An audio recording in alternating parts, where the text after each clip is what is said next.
Features, and you're listening to Show X Live with Ken in a student accommodation all the way in Scotland, and Wade in his white windowless van?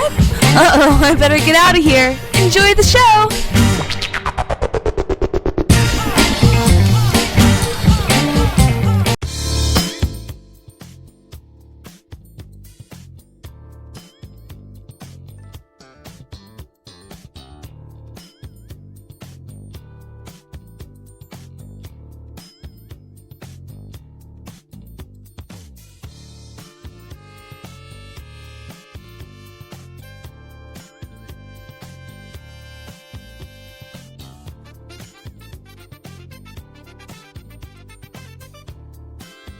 Happy about that.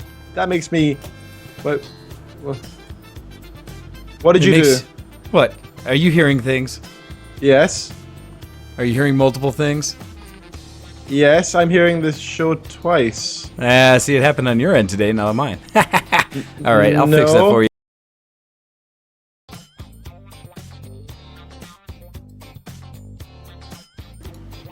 No, it's not that at all. It's the whole virtual cable thing. Oh.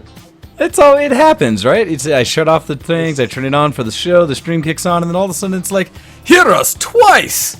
If you're internal on the show, not if you're actually listening to the stream. And so, yes. Oh, okay.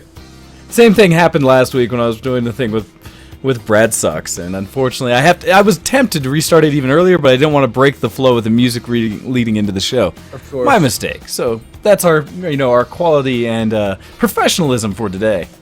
But yes, you're saying that today, being the 12th of October, is special for you. Yes, it's a very special day. It's so interesting hearing this all twice and nobody else hearing it. That's kind of weird. Is it doing it still for you? Man. No, it's all fine now. Okay, sure. I'm done hearing voices. Maybe I should drink less. See, it's all you. Nothing to do with how I hit the buttons here. So yes, today is a very special day. It is my birthday. The most special day of the year, at least for me.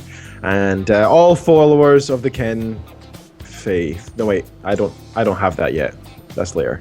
All is good. All is good. All is well. I didn't really celebrate much today. I had most of my birthday celebrations last week. However, I was very lucky, and I had. But I'm going to dive straight into dysfunctional deviations. Well, in that case, let me just go ahead and give us a dysfunctional deviations. I'm hearing people cough. Is that? Oh, that's the video wall. That's my bad. Damn it, well, Stoner! actually, you're supposed to be the rep. You should be able to beat yourself, Stoner. Exactly. Jeez. Yes. So I had a very good night last night with Miss Kitten Features. She was very nice to me. She used to, okay, I'm going to admit something. She used to never be able to cook, right? She used to cook technically, but it was like maybe I'll cook tonight, dear. But ever since she got back in the country, I don't know what she did in America. She must have been taking courses or something, because oh my god, she can cook amazingly now. Whenever I bring in any food to work or I eat it myself, everybody's blown away. Everybody who takes part in the eating process is blown away by the fact that her cooking is so good.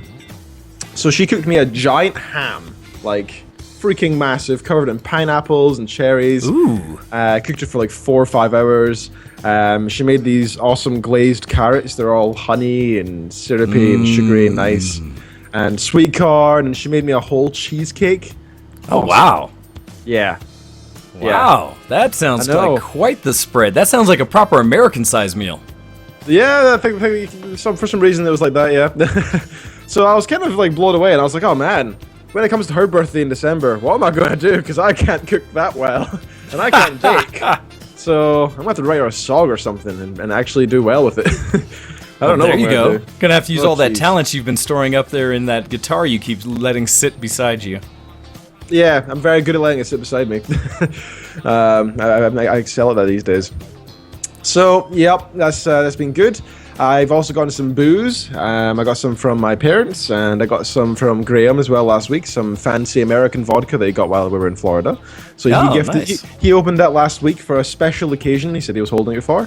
So that was fun. So I've still got some of that left. I had some on Friday night, and that stuff knocks me flat. Not many things do that.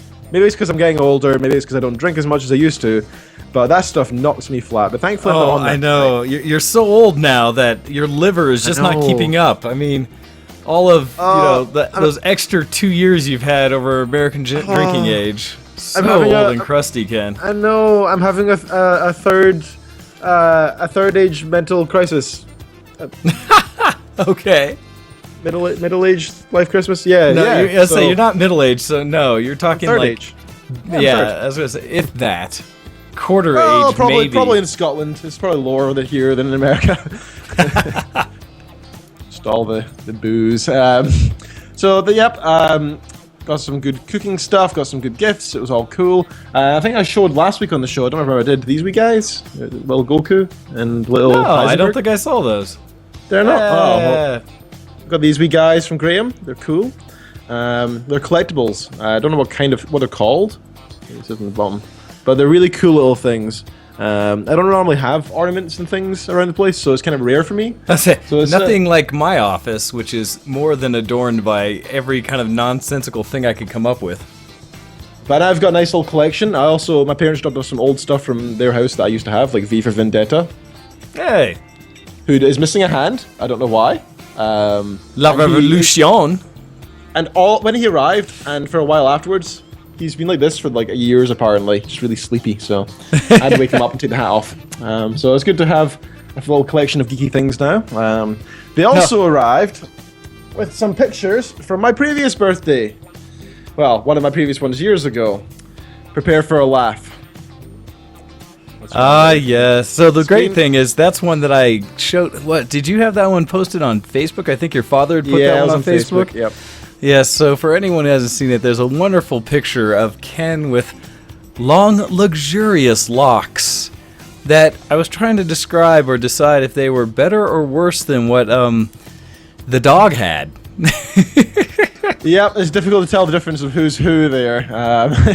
One of them's a Newfoundland dog, one of them's a giant, hairy Scotsman. I'm not sure which is which. So, yep, that was 5 years ago. I noticed that you called the show I'm celebrating my 21st birthday for the third time.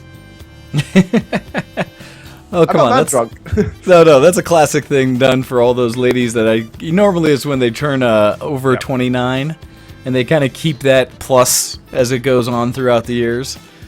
I'm celebrating my 29th birthday for the 20th time. Like, oh, just stop. Yeah, that was my inspiration. For some reason, men take pride in becoming old because we always think we're sexy no matter what. So it's fine. We don't mind getting older for that reason.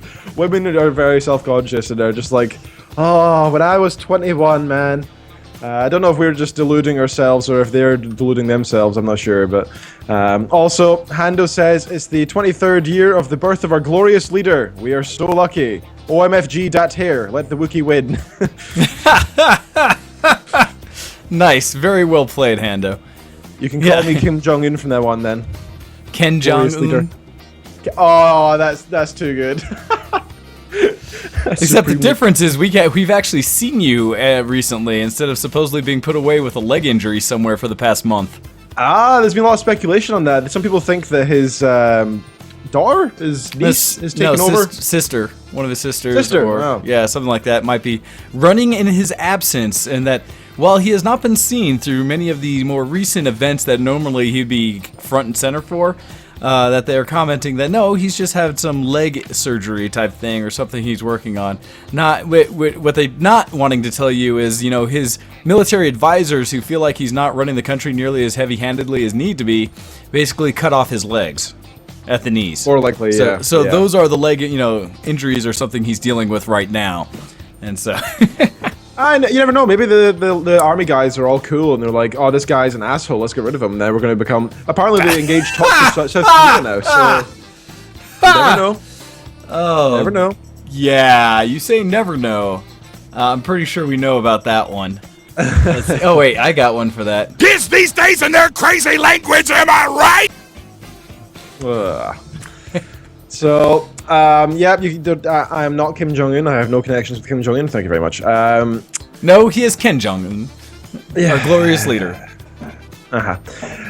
More meat! For the past several weeks, I have been having my protein shakes every single day, along with all that horrible creatine, all those unnatural chemicals destroying my body. So all those steroids, I guess, and stuff, as people keep telling me. People ask me that. Like, people genuinely ask me, isn't that like steroids? Wouldn't that make your bits shrink? And I'm like, no, no, not at all. It's creatine's just a hyper extensible mass to allow you to maintain water weight in your muscles, which means that once you get off of it, you tend to shrink a bit. It's when you have to stay on in order to maintain the mass that you gain from working out while on creatine. Yeah, something along the lines of 7 weeks on, 1 week off. But I don't know. So I've been eating far too much protein, and I've been paying. Well, I've not been paying for it. I was gonna say, yeah, protein often has certain kind of reactionary states that cause, or things that happen in the body. Yeah, like muscle growth, and that's it. No side effects. Yeah. Of the gaseous variety. No gaseous emanations. Speaking of gas and air and sucking and all of these things, Kitten just came through with a big sad face on because our Hoover broke yesterday, and she loves having the house all clean, so she's been so sad and mad about this freaking Hoover breaking. So I just heard it go, "Rawr!" And then she came through with a sad face, as in it's still not working. It didn't just magically fix itself? No, it hasn't, sadly. Also, along with the Hoover, and I know it's my birthday, but Kitten has had a little present herself. I'm going to turn the camera. That was a cupboard at one point. I was gonna say, it looks like you have more projects of things you're building. Yeah, that's a massive pile of probably fake wood. It might not be actually, it might be real. But so the chinchilla, right? This freaking chinchilla thing. Yes, your very fluffy and ever so cute rat that likes to destroy your house and eat your electronics. What is the latest adventures in Ken's big fluffy rat? Please note, everybody, remember the electronics thing. Forever, because I will. So, Kitten was mentioning that she wants to extend the Chin Chin's little domain, because it's quite a small little cage. So she's wanting to extend it somehow, maybe have a little tunnel going out of it and back like ends or something, so you can run around a bit more or something. And I was like, cool, whatever, thinking it'd be a little small extension. So we asked around for some spare wood, see if anybody's got anything, and turns out my parents were doing a little bit of renovation, so they took down one of their old massive cupboards, like corner cupboards that sort of extend around, quite large ones. And they said, we can get you some wood from that if you want. And we're like, yeah. And they're like, well, what sizes and like types do you want? We're like, we don't know. And they're like, okay, we'll bring it all. So that freaking chinchilla is probably going to get a small shed out of this. So, assuming Kitten actually does decide to actually go through with this and manages to create something that is unbreakable, I'll say, the freaking chinchilla can't escape from in the middle of the night or the middle of the day. So that's fun. Also, along with this freaking meat lines, that's why I brought that up. As soon as I sign up for this protein stuff, which by the way means I bought one bag and some like dietary pill stuff of creatine, and that was it, right? So I spent like £20. I spent like £20, and that was it. But since then, I've had about 3 emails a day from myprotein.com saying, hey, there's deals on. hey man, come buy our stuff. And I'm like, I've got your stuff. I use your stuff. Your stuff's good. I like it. Thank you. That's all I need. Bye-bye. Piss off. Bye-bye. Yep, so the thing is, I don't want to unsubscribe because I know in about a month's time I'm going to run out of protein. And then I don't know what the deals are. So I'm going to have to hold on and keep the spam going. Ken, we'll have to have some talks. I'll teach you about some better things that you can use that will not spam you completely and work just as well, if not better. There's a lot of reward schemes and stuff through it. You get points, and a guy referred me from work, so he's getting points through my stuff as well. So. It's a scam, by the way. Well, I won't say that. It is a scheme specifically to try to continue to upsell and improve the size of it without any true benefit to you. But anyhow. Yeah, there's no reason for me to have 7 types of protein shake. Although, they have a huge, cool variety, by the way. Let me hop on it quickly. They got some interesting things, right? So I thought protein shakes, that was it. I thought that was the whole thing, maybe some protein bars, and that was it. But no, that is not all you can get, sir.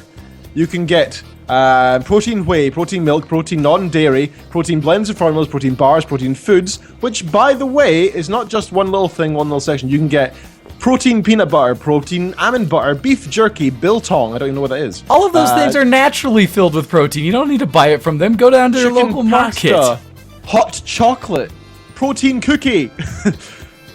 What? Protein chocolate bars, protein hot lattes. Oh, Just jeez. protein rice. Protein rice. Yeah. Again, You the could make your whole scams life that we protein. do in the health and benefits field.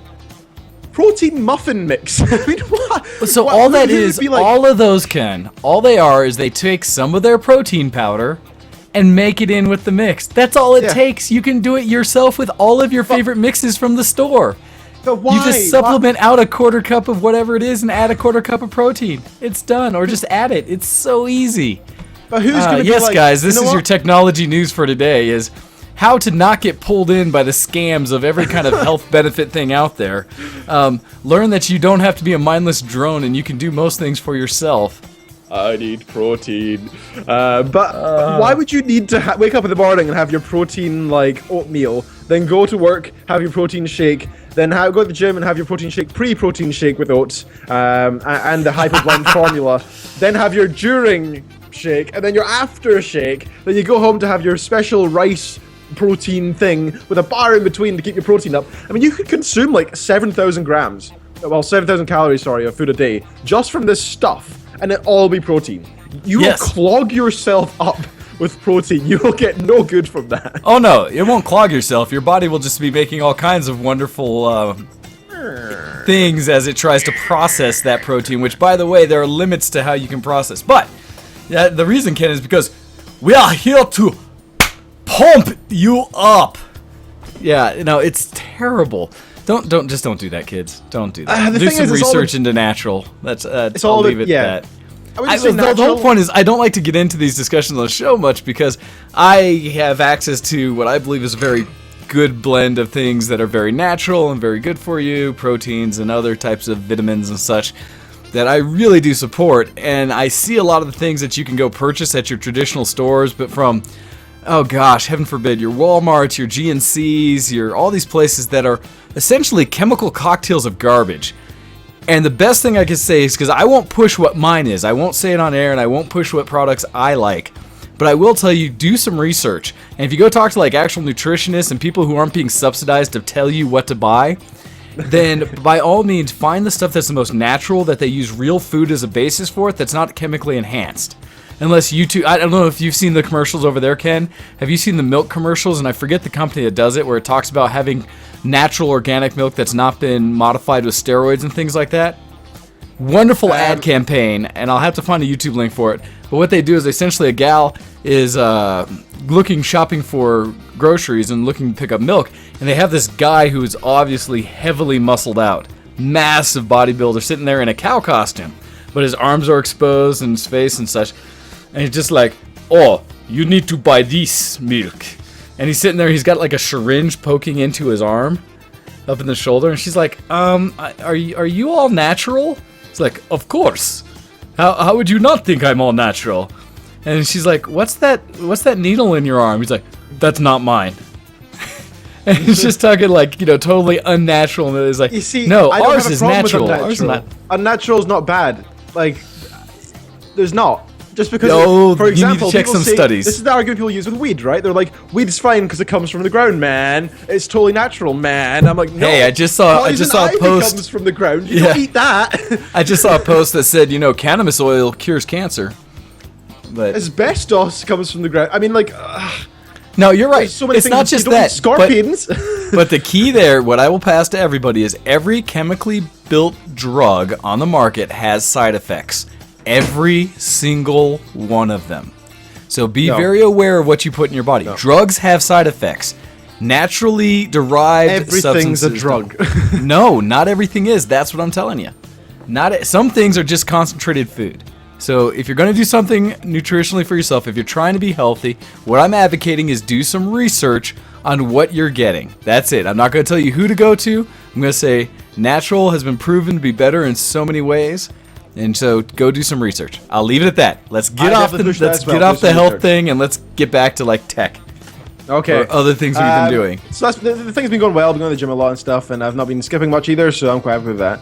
I'll actually leave that for Geek. I'll leave that for Geek. So, how's your week been, sir? Oh, mine has not been geeky enough, but it's been all right. So as we say, happy birthday to you, Ken, and I will give you the official. Thank you. Happy birthday, Mr. President. Milk it, come on. Happy birthday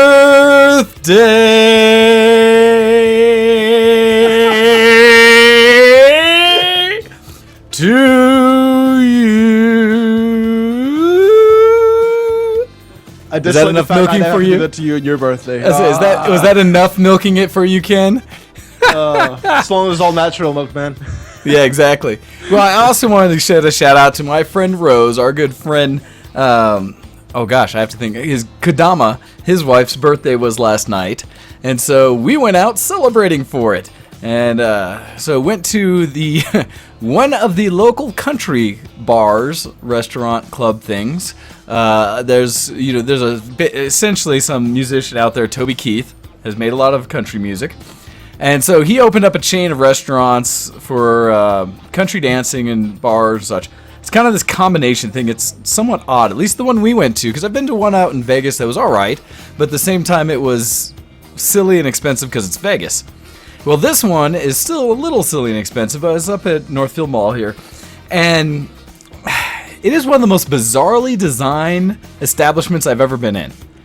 One thing is, because it's in the center strip of the mall, the main street, it has entrances on both sides of it. One from the back side where you actually park, and then one from the front side where people walk up and down the front of the mall, since it's an outdoor mall. And so it's like, all right, cool, no big deal.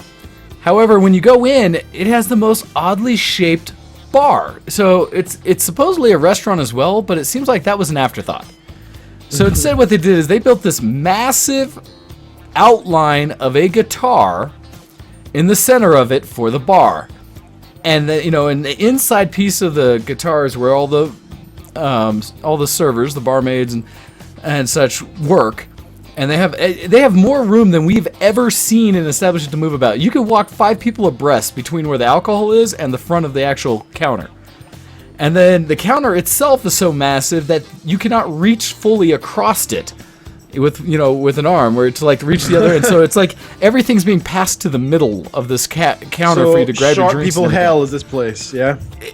Just bizarre. So that's not the worst part of it. It's the fact that this guitar shape, while novel and such in what they're doing, because Toby Keith plays guitar, is that it's so big that the rest of the space outside of it in the building for the dancing and actual seating at a table and such is very limited.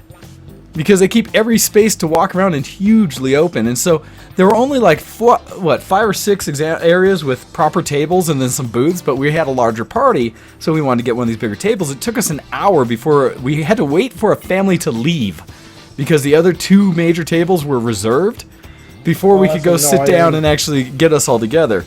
So just kind of kept sitting there like, what are they doing? And then the service was taking forever, so not to really bash the place other than I was just confused with the whole concept of it.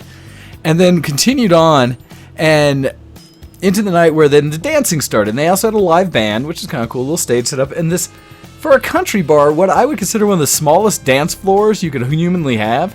Because at least here in America, when you have country bars and dancing, they normally have it set up where it's a large enough open area so that you have people who are doing their line dancing, kind of staying in the middle, and able to do all the rotation together as a big group, as well as still having enough space for the people who do traditional two-step to kind of go on the racetrack, if you will, around the outside of the people who are doing the line dancing. At least I've seen a lot of bars who do function that way, and it seems to work well. This one being so small, everyone was just kind of mashed together. And so the line dancing people took over almost every time because you have a whole group trying to do the same dance. And then the people trying to do what I would consider more the proper traditional country dancing, where it's with a partner and doing the full motions around and about, had very little space to the point where they had to just stay on little edges of the dance floor and not really dance fully. It's just crazy to me. And the other thing that I have to remark on is that while this had live music, right, there's a place that it's dancing, and so you think, oh, they normally play music. and they have a stage with a live band.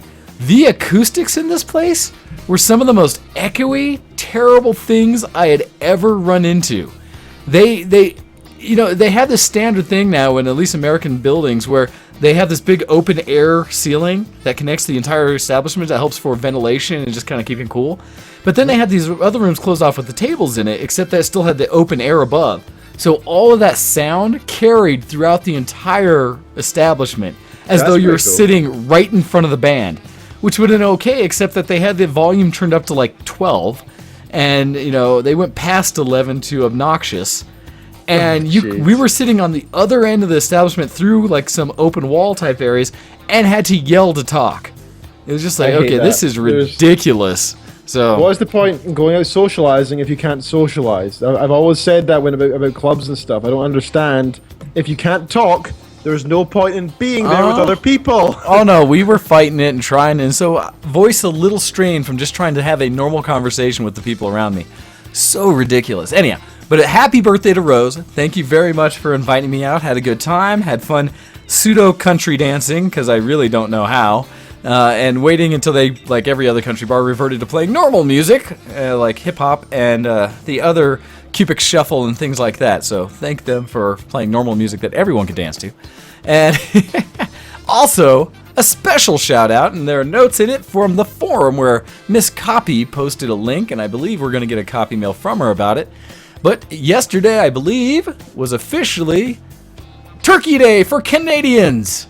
So happy Canadian Turkey and Kill Birds and Eat 'em Day.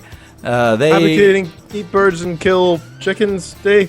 Yes, essentially. Which I think they actually had chicken versus turkey, but she made some. Yeah. She posted some pictures of some croissant that she rolled into turkey shapes in honor of the event and baked up. That came out quite lovely. So, gonna have to check out the show notes and check out the link for her topic there if you haven't seen it in the forums. So that's what I've been doing that hasn't been geeky this week, Ken. That's cool. By the way, I just following your dancing side of things. You have one day to teach me the art of dancing when you get here before the. So yeah. Here's the funny thing: I can do that. You can. You will. We will be drinking and we will be dancing, and it will be fun. There will be dance. Yes. The drinking will kill me. So, with that in mind, because my friend Kodama does not dance for anything and is one of those guys who's refusing to dance, and so I essentially showed him thank you, Kopii. It's today is officially, so your birthday is on today, Turkey Murder Day in Canada. I thought it might have been yesterday, but it is today. All right. I always do advocate murdering on my birthday. There you go. But through my dance class, for as little as I've learned to give basic steps, because that's how we start every class when we do mine, is how to do just some simple motions. So as long as you hold to the lesson, Ken, I should be able to give you at least some basic ways to maneuver and get through essentially any song. I want to be like doing the worm and stuff. That just takes commitment. Fly. That just takes you really wanting to go for it. and which, speaking of, there was a guy at the country bar yesterday that is one of those guys who knows every dance. I mean, I was impressed. This was a shorter guy, shorter pretty much, I think, than any gal he danced with. So he was kind of like 5'2", maybe 5'1". Spunky guy though, who just knew everything and took it to the next level for every dance move, to the point where he was taking the line dances, which are really kind of basic once you learn the steps and kicks that anyone could follow. But he was turning it up to that next piece of adding extra spins, bigger kicks, to the point where one line dance was going, it was kind of impressive because you split into two groups and you did the same dance but kind of opposing each other, so going through each other in the line and back and forth, where when the group split apart, as they turned to go back across each other, not only did they travel through the whole length of the dance floor, but he turned, stepped, jumped and did a forward roll, and jump back up on the other side to go between the lines. What? Yes, he was dropping on the ground through some of the turns and spinning on his knees, and then jumping back up when some people were just like stepping in a turn. Things like that. This gentleman knew everything, and he was so into it that halfway through the night he went and changed shirts because he had been dancing so much, right? And getting sweaty and things like that. So this man was dedicated to the dance, and I was very impressed because as much as I dislike country music, the dances they've come up with it truly impress me. And I see some people when they know how to dance. Oh my goodness. I really respect what it is that they're able to perform to this music, because for me, I hate the music, guys, but good job on making interesting dancing. So yeah, that was the extra piece on the dance, just because you reminded me of that gentleman having some really good moves. So like I said, I don't know if I can get you. I might be able to teach you a little something, but we'll see. Yeah, we'll have a day. If nothing else, do you have an Xbox 360 and Kinect? We'll just get you Dance Central and you'll be fine. I have all but Kinect. See, just get yourself Kinect, Dance Central, you're set. But we'll get to that. So yeah, I'll teach you what I can in a day. Up and down and left and right. No. So I was gonna say this isn't the old dance pads. But that's all I know, man. All right. DDR. Hey, I started on DDR. It was fun. Back in the day, before we had Wiimotes and could do things like, Let's Dance and other games like that are actually a surprising amount of fun and great party games. So, yes. All right. With that, we're going to switch gears here, and let's talk about things a little bit geeky. I'm a geek. Are you a geek? Geek cred, level up! Kenneth, what have you been doing geeky this week? What geek level are we now if we've been leveling up this whole time? Well, the problem is we don't really compliment like the increments at which we level, or the increments at which the geek cred gives us each week. We really do need someone out there to kind of quantify what it means to be different levels of geek. What it means to start out at essentially... Well, yeah, so you start out essentially clueless, or less than geek, and I don't know what term you could come up with for an anti-geek. Jock. You start off as a jock, and then you slowly become nerdier and adopt like glasses and the comic books and calculators. But I argue that you can be both, so I don't know if jocks is the right term. But yes, I do want to know what an anti-geek would be. And so as you then level up from there, and I think Stoner is giving us a hint to it, where he says like over 9,000 that you can use that. So at each level you would have to use various geeky aspects. I would argue a ton from different animes and things like that, or other games, where you can get to the points of being I don't know if you could turn in like a BFG or something like that. Instead of it being a big effing gun, it could be, That's pretty good. I like that. You could do something for like a big effing geek. That's good. So if somebody, we need to work on this. Maybe we should start a thread on the forums and come up with the proper leveling of geek. And that way we can award titles. On the forum anyway. Didn't we used to have? Well, we have forum titles and such, and it was mostly for how you contributed in the forums. Yes. But no, I'm talking about like truly what it means in general to be a geek, especially in our level with gaming and tech and stuff like that. To get I did get another thing geeky I did this week. we had positions like novice and friar and baron, which were kind of random. Really, they were very zealous. So that didn't really make sense. So you're right. Yep. So yeah, something like that. That we need to figure that out. So with your help, everyone, we should figure out what it is. Hando says the first level is Luddite. Nice. All right. Actually, there's some other things that came in there. So Nymph's talking about, wait, what did I miss except that Ken's birthday is today? And the Hando's saying Death Star belly and chinchilla bacon. Oi! There were some talk. Well, Paz was talking during your during the discussion of all the proteins that chinchilla is a good protein source. Right. I don't think it is actually. It's a good sort of warmth for your gloves, but I don't think it's good for protein-wise. It's good in a stew, though, I think. By the way, there are actually formulas online, like recipes for how to cook a chinchilla. Genuinely. Like, there's actually people who do that. So what that is that's just, no, everybody does that. That's the thing you don't realize. It's the natural conclusion to owning a chinchilla. That everyone starts out with, it's fluffy and wonderful and nice.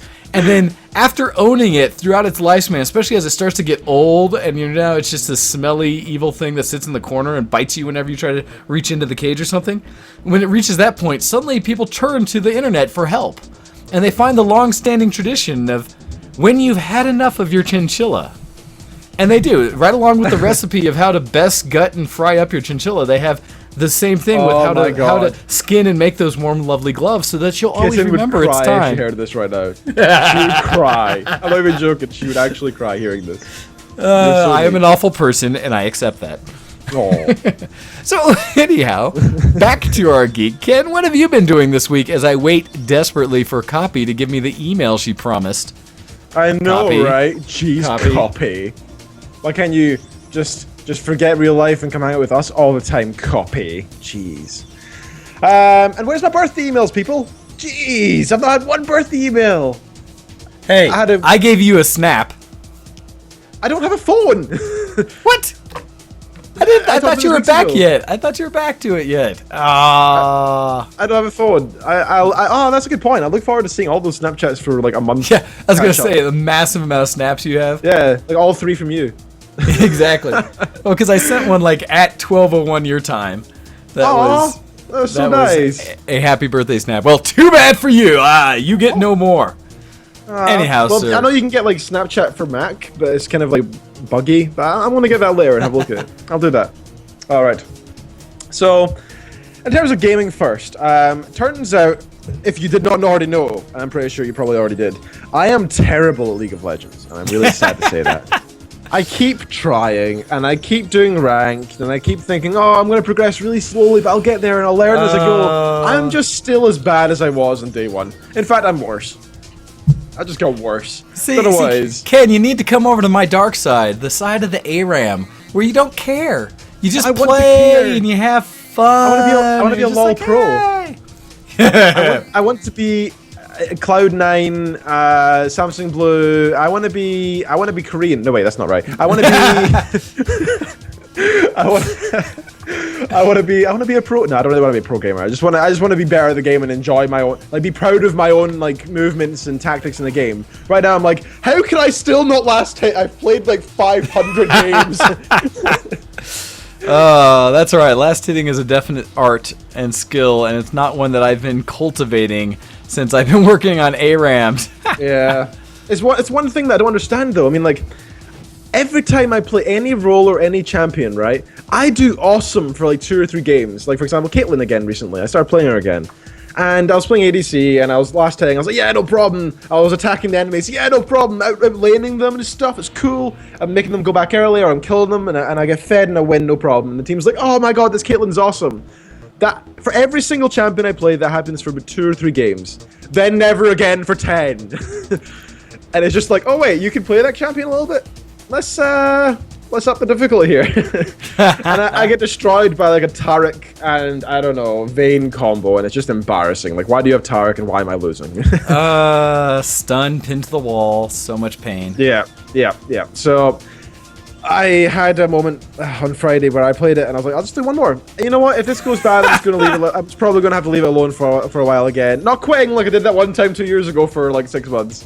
But just leave it for a while. So I lost again, and I was extremely sad. And so I just sort of, no, that was Thursday. So I just said, okay, just going to put the game down. Just don't play the game for a while. So I played like an ARAM yesterday, and that's it. Nothing else, okay? And the ARAM felt good, didn't it? It's just like you played, you just killed some people. See, it's not as satisfying. You know, but it's also not. It's not as revolting. It's not nearly as depressing or heartbreaking either, because you can easily look at your teammates and be like, "Oh, this guy sucked, and I can't believe he wasn't casting any of this." And really, are you gonna ult ever? Those kind of aspects. Where in a 5-man, because you're setting up all the strategy and laning and working with your partner, you're like, "We're doing well in our lane," and you could still fail because of one other lane or a missed jungle or something like that. Where you're just like, "Wah!" And so yes, it's a much different experience. The difference is, and I hate to compare this to mental illness like an asshole. However, I'm gonna be an asshole anyway because it's my birthday and I want to. So, on Stephen Fry's, I think it's like exploration of manic depressive. So somebody with, who has bouts of being extremely sad and then being extremely happy. Okay. It's very much very ups and then very downs. At the very end of the documentary, and I suppose this is a spoiler, so kind of spoiler warning. He sort of summarizes saying, even though this is a mental illness and technically that's a bad thing and stuff, I guess. And even though I genuinely consider suicide half the time in my life, the other half is so damn good that I would never give up this disease because it feels so damn good. That's what LOL's like for me.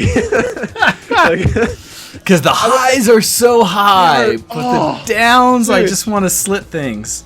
Dude, when you're winning at League, you're like, I am the man! I am the guy!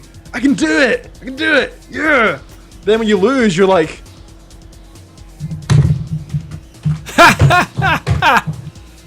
Just don't care anymore. Don't care. Don't like the game. That's funny. I'm gonna put it down for a while. Also, speaking of the chinchilla, I want to blame this. The really cool Yes. looking but wireless mouse, I want to blame it because Uh-huh. I like to think it's not my skill. Uh-huh. I like to think that. The problem is it stops sometimes for no reason, then I can't move on the screen, and it's kind of annoying. So I feel like that might be partly adding to it. I'd still be losing anyway. I mean, honestly, I'm terrible, so... But I'm looking forward to getting a new mouse at some point, and that'll be nice. That will be good. Oh, yes, the chinchilla mouse. Yes. Yeah, that's what it'll be dubbed as, the chinchilla mouse. So, DAO, Dragon Age Origins. I don't know if you saw... Yeah, dragon oranges. Yes, Dragon Oranges, those giant... Yes. I don't know if you saw on our... on the Show X's Facebook, and you should have, even if you don't have a Facebook, you can go make one like Hando did, just the generic one, just with your username. You don't have to put your real names. It's cool, whatevs. You can go along, and you can check out our Facebook page and like it, and then you'll get some tips about real life. For example, getting free games. For example, getting Dragon Age Oranges, also known as Origins. That's the real name for it. For free on Origins this weekend. I believe it's on for a little bit longer. So I downloaded that, and I got it for free, and I was like, cool, I love Dragon Age. Then I was like, oh wait, this is like the basic edition, not the full edition. So I went back on the Steam. So the marketing campaign failed horribly for me. But then I played it anyway, and for the past 2 days on and off, I've played it a fair bit. I can't play anything but a mage. I was going to do a warrior. I was going to do a warrior, but then I was like, but then I can't cast spells, and spells are cool. I like spells. Aww. So, and I was like, I could go rogue, and I could do loads of damage, and I can be sneaky, stab, and I like that. But no, they also don't have spells, and that also makes me sad. So I decided to play a mage, and yeah, I've been enjoying it. I like mages, so I'm happy. But I'm just sad I'm never going to see the other 2/3 of the game ever, even though I've played it through 3 times now. So I started playing it with all the extra DLC. You know, even though it's kind of an old game now, I'm still really enjoying it. The graphics aren't bad anymore. They aren't bad, you know? Okay. It doesn't feel terrible. It came out in 2009, so it's 5 years old. But the graphics don't feel bad at all. The gameplay doesn't feel off. There's so much in the storyline, so much voice acting and stuff. There's quests occasionally where, like, for example, in the town of Redcliffe, I guess is, like, again, another spoiler warning. You go in and there's like this zombie outbreak, and you're like, "Oh, you gotta save us from the zombie outbreak," and you're like, "Yeah, I guess it's not." I like the enthusiasm they have for that. Oh, well, hey, could you save us from like the zombies and stuff, man? Well, and I love the fact that they have like internal humor all the time. Like the options you have for replying are like, they're like, "Will you help us by going through the secret passage to the castle so you can go to the heart of the lair?" And the answers are like, "Yes, I will fight for honor," or "No, go do your own thing, you bastard." Or thirdly, there's usually the humor option of, "That's awful convenient." That passageway that you just mentioned right now. So I'm glad that they had that sort of thing in. But anyway, I was saying, while it feels very generic with some of the storyline, it's still very enjoyable, and I'm still going through and feeling like I'm doing a new adventure, even though I've played the game twice before, which is a lot, really. It's an awesome game. I'm looking forward to finishing and going to DA2, yeah. Because I really enjoyed that game as well, contrary to popular opinion. The only problem is the combat system in Dragon Age 1 is getting a bit dull for me now, because I'm rushing through it so fast. I think before I did it at a slow pace, so it's a bit more fun, but now I'm kind of getting used to the, okay, press 2, press 3, press 4, press 5, wait on cooldowns. So... enjoying it. I would recommend picking it up if you haven't played it before. Dragon Age Origins is a fantastic game. It's an RPG mixed along with some kind of action and a little bit of strategy, and it's really good fun. It kind of links back to a lot of old D&D kind of play style, I feel. You feel the rolling mechanics and the likes throughout, and you feel when you don't specialize a little bit into your speech, when that makes you fail, or you don't get a trap skill. Like, no matter what you do, you're going to fail at some parts because you can't do everything, right? So it's quite interesting. The biggest problem I'm having at the moment, actually, is I'm trying to make like a kind of evil party. I want to be my good guy, my main guy, me, to be evil, but also to be really, really greedy, like me. So basically, like... yeah, like I'm basically a good guy until somebody says, "Do you want more money?" And I go, "Yeah, all right, I'll do the evil thing." I'm very neutral, I suppose. So I like doing that, but the problem is the only like rogue I've encountered who can join my party so far is a freaking like cleric person, and she's all like, "Oh, I'm a rogue, but I'm good," and I'm like, "I hate you. Get out of my group. You're too good. I want you to do evil things for me, like break in places and get me stuff." Oh, so As you can tell, I'm quite excited and getting into the game, so I would recommend it. So it's funny because I picked it up too, and I'm kind of like, do I play it? Because I've got so many other things to play, and I know it's good. So I at least got the, I acquired the license for it. Yeah. Because that's one of the things I do. Same thing I do on phones and stuff, like apps. Whenever I get the little emails that say this app's free for today only or for this week, there are so many apps that I've gone, and if they look like they're okay, I'll just grab that and kind of like, yeah, okay, I'm just going to hold on to this, and I may never use it. But I have the license now, so it's legal. I love that. I don't know why I love it. I just absolutely love having licenses. Like, even if it's not in my Steam library, I'm just like, oh, yes, it's mine now. It's a whole nother way to do things and ensure you're doing it legal, right? That's true. So for me, it's about making sure, okay, I'm doing this the right way, I'm being good, and so let me pay for this. Or in this case, just touch a button that says I now get to own it forever. Yeah, exactly. this is now mine. Haha. I will probably never play it, but it's good to know I can. Yeah. Exactly. I also forgot to say, thanks to Stoner, by the way, for gifting me the game on Steam, Papers, Please. I'm looking forward to playing that.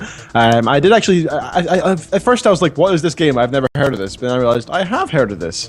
About a month ago I saw it on Steam and I was like, that looks interesting. I don't know if I'd buy it, but I'd enjoy trying it out. So the fact I now have it means I can now try it out and also have it. So best of both worlds. So thank you so much for that, Stoner. The power of Steam gifting and wish lists and things like that. If Yeah, only everyone just used Steam, instead of making people go to other services like Who doesn't use Steam?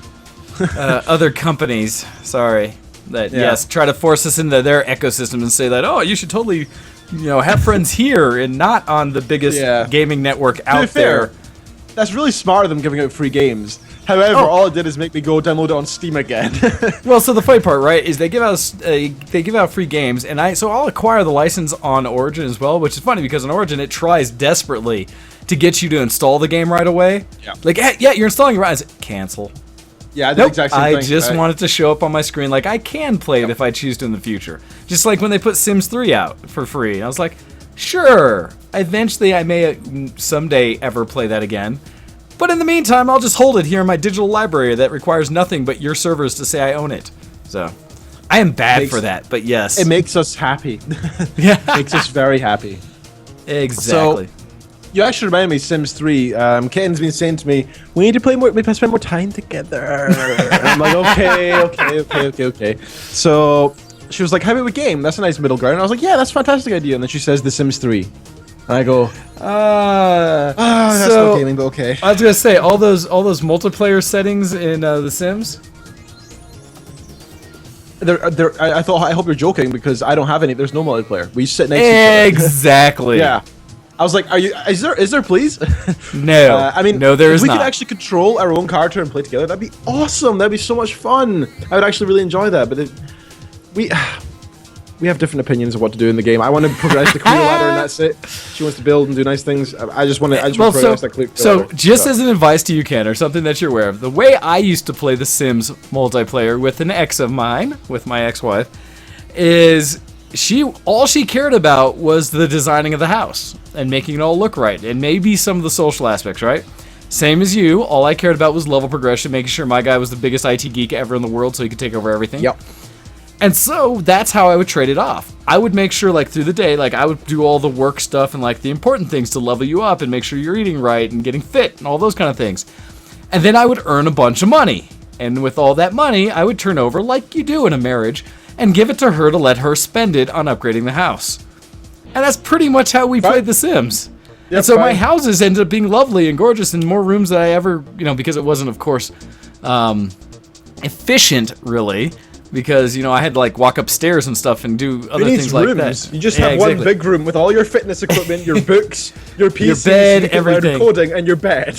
Because all you have to do is work up to that isolation chamber, right? The bed, that internal thing that gives you maximum rest so that you don't even have to worry about the world. But so that's the funny part. I would do the same kind of thing and switch off because I had a much different way of playing where it's like, what? Matching wallpaper with, like, furniture and stuff? What? Why would you do that? See, exactly. That's the expression. I don't Sims even 4. understand. Sims 4 did something amazing, by the way. Something absolutely beautiful. I think they understood. I think they had some feedback from men. And basically, what I did when I played Sims 4 is I made my character really good, made loads of money, and then I was like, I want to sell this crappy house and move into a bigger lot so I can fit in more books and more things to upgrade my job stuff. So I went in and I was like, oh, this is an empty plot. I don't know what to do. I've got like 20k, but I've got to build a house. I went in and saw templating. It's just like, here is a generic study. Here is a generic bedroom and a toilet. And I was like, that there, done. the IKEA version of doing The Sims. Look, you could buy all these things yourself, or if you bought the package, here's exactly how you could set up a room. Yeah. Then I sold the crappy mediocre PC they had and replaced it with a good one. The crappy bed replaced it with a good one. Fridge with a good one. Then sorted because it's max everything. So I was like, sorted. I'm gonna win the game in 5 minutes. Exactly. Which you can win The Sims? When you exactly. When you finish the career ladder, what's the point? So there's another discussion there about how do you win The Sims? Is it at the point where your character is now further in life in digital world than you are in real life? That doesn't take long. You ever seen that one comic, by the way? I don't know what it's called, but it's you just see this comic and you assume that it's the actual comic itself, but you see this guy picking up this like last bit of litter or something and cleaning it or something. He looks over his brilliant house and he just goes, perfect. And it just zooms out and shows a computer screen. Then this guy living in this like total disgusting house, trash everywhere, like, and you're just like, oh man, that's not perfect. That's the meaning of the comic. When your escapism is better than life, there are issues. Yeah. So yes, I'll see if I can find it and look at the IRC. So with that in the IRC, we had some others talking because thankfully we have people emailing us. Thank you very much. But Sarathis was talking about the multiplayer. Said, if The Sims had multiplayer, how long would it take to turn it into orgies? And my assumption there is maybe just a little faster than it happens anyway in the single player. Because how many times in the single player of any of the Sims game have you tried to turn your, main character into the village, or the ladies' man, or the female that is, able to run around with as many relationships as possible? You've never done that, Ken. That gets in the way of the career progression. So well, no, it's one of those side note things. It's one of those if you don't do the normal career thing, because normally if I do the career thing, I try to minimize relationships and get all the fun through like gaming and other stuff like that, where it's like actual like socialist folding the pizza man. Yeah, exactly. But then every once in a while, it's turning the game into like, how many people can I interact with, and can I like woo away every other guy's wife and stuff like that. Where exactly right. Where you just say I'm just going to be a complete slut this time. This character is going to try to woo everybody, male, female, cat. I don't care what it is, and see what you're actually able to progress in. It's testing the engine. Back in the day was I had this best friend, my first friend, just so that I could like get the next promotion, right? And he came around one day and he brought his wife. He was like, "This is my wife." I was like, "Hey, I need a new friend. Hi, hug. Okay, we're best friends now. Hug. Oh, we're accidentally romantic. Oh well." and then she moved in with me, and then he still came around to see me, and then I invited him to live with me as well. While I had sex with his wife. See, exactly. That's another piece of what The Sims is. It's so bad. Because I challenge all the other people out there to see, have you not done similar? Come on. So bad. All right. I don't know how that all came around anyway.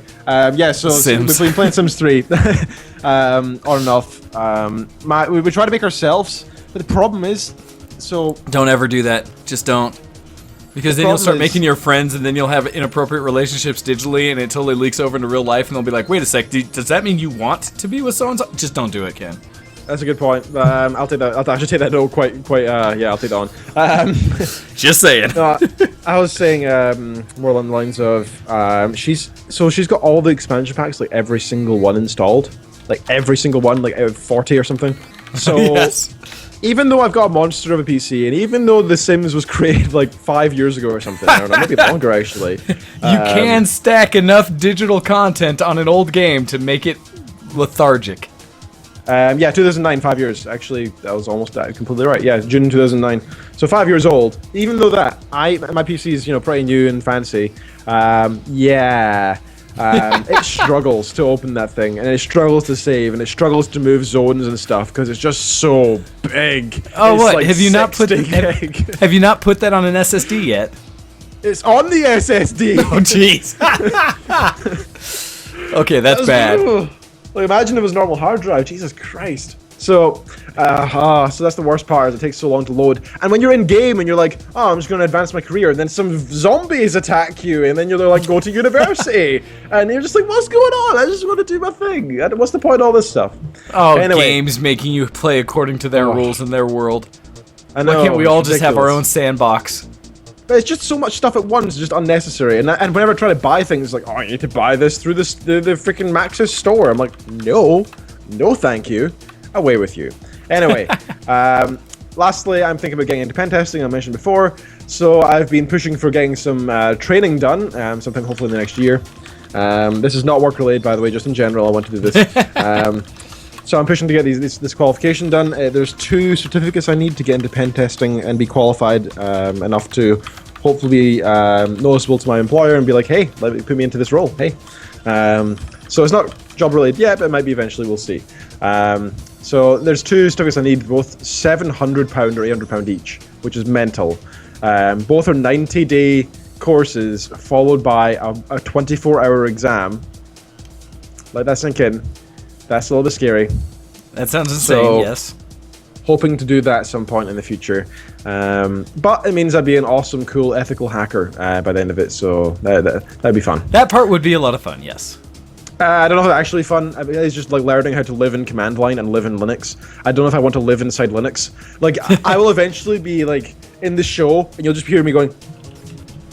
You're just constantly typing at like 4 different yeah. windows that are all text-based and nothing like... Just trying to keep Skype alive because it doesn't work on Linux. What is that new one? There was something that just came out. It might have been Skype or something, but they just like stopped supporting Linux. I forget which program it was. Some major OS, or not OS, but some major program just stopped supporting Linux. That's worrying, considering Windows 10's last iteration of Windows. Hey, that's that not is a good news, which we'll have to get into. Yes, how is it going with your tech review? Windows 10. I like it, is my first of all overall thing. There's a couple of caveats. First of all, it is in a very buggy version. It's in like pretty much pre-alpha, so it's very, this is the very first buggy. technical release of it. So I played around with it in a VM, so it's not entirely realistic either. From that, it's not on the bare metal of the hardware. So it's interesting when there's a start button. Woo! Start button. Yay! Woo! Old things new from again. listening to consumer base. So when you press start at the left-hand side, you have your normal program stuff. The shutdown button's at the top instead of at the bottom right. That's a little bit weird. And you have tiles instead of those, like that list of like computer games. They basically move the live tiles into the start button, which is brilliant because that way, if you're using touch, you have that, and if not, you have the thing to the left. Perfect for both worlds. That's what you should have done in Windows 8. Thus, Windows 10. Yeah. So next, they called it Windows 10. That's funny.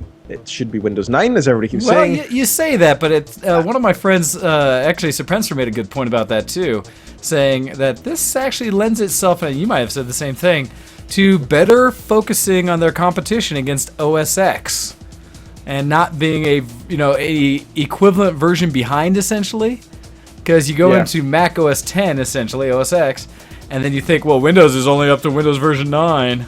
Oh, I hadn't heard that one before. Actually, that's new. Well, it's just something to kind of bring it up even right away to we'll just start there, fresh and new. What have you heard?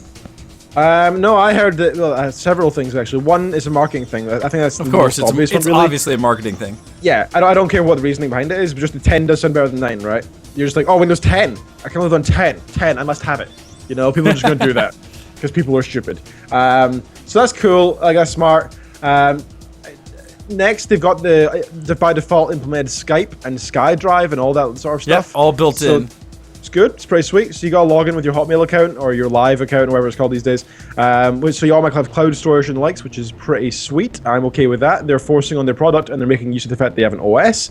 Good for them. They should do. That's what they should do. Next, Windows 10 is going to be across all the devices properly, not in the fake way Windows 8 was, which is nice. It's going to be the real Windows 10 across everything, which also seems pretty freaking cool. Paint is the same, most importantly. Paint hasn't changed anything weird yet, so far it looks good.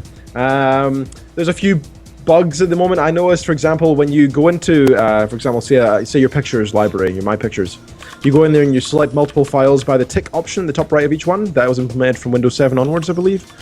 If you click one, you have to then click like 1,000 times to undo it or to click again. So there's some little minor weird bugs like that. But I've also heard that this is actually Windows 8 with a new skin, I've been told.